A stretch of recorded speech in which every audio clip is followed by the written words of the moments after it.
वाला को उठा दीजिएगा। तीनों तख्ती में एक तख्ती को पहले तो देखने दीजिए। प्रकाश सीधी रेखा में गमन करती है, इसको देख लिया जाए। और आभासीय रूप में भी आप लोगों को दिखाई पड़ता होगा। कोई दूर वाले हैं, प्रकाश को चुके जगह जल रही है तो उसमें भी कोई लाइट प्रज्वलित नहीं है। आप देखिए नहीं,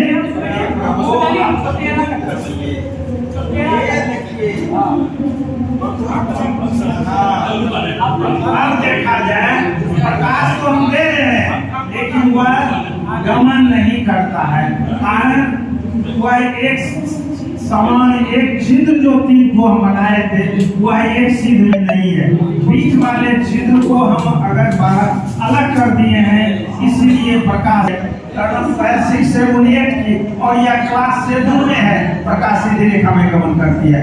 इन्हीं शब्दों के साथ मैं अपनी वाणी को विराम देता हूँ। साथ ही मेरे श्रीमान आइए उन शब्दों में आपसे कुछ कह लीजिए।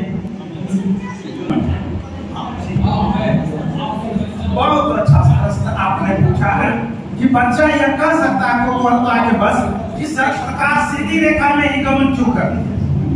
मैंने पहले ही कहा है कि प्रकाश जो है वह इलेक्ट्रॉन के कारण ही गमन करता है और इलेक्ट्रॉन जब चलता है वह सीधे में नहीं चलता है।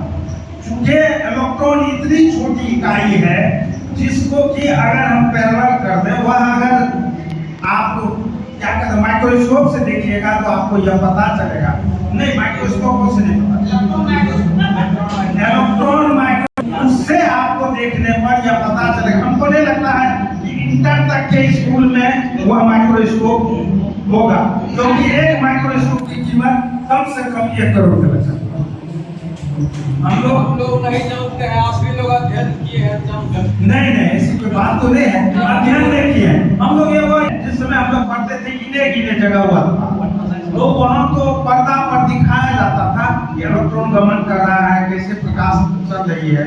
अब कल भी इसकी चर्चा श्रीमान ने कहा था कि क्या कहते हैं इलेक्ट्रॉन का गमन के बारे में भी चर्चा उन्होंने फिगर देके बताया ही था। तो उसमें होता क्या है, जैसी बात आप करें, प्रकाश जो इलेक्ट्रॉन जो है उसको अगर हम सीधी रेखा में इसलिए कह देते हैं कि वह जो गमन करता है वह इतना कम और अधिक वह लाइट के अति पर क्या कहते हैं उसके फोर्स पर डिपेंड करता है। और आप जानते हैं कि उसकी जो इलेक्ट्रॉन जो है वह इतनी निम्न गति से जाता है कि उसको हम सीधी रेखा में मान लें। नहीं, अब तरंग दैर्घ्य कमने और बढ़ने की भी प्रक्रिया वह डिपेंड करता है हमारे प्रकाश को।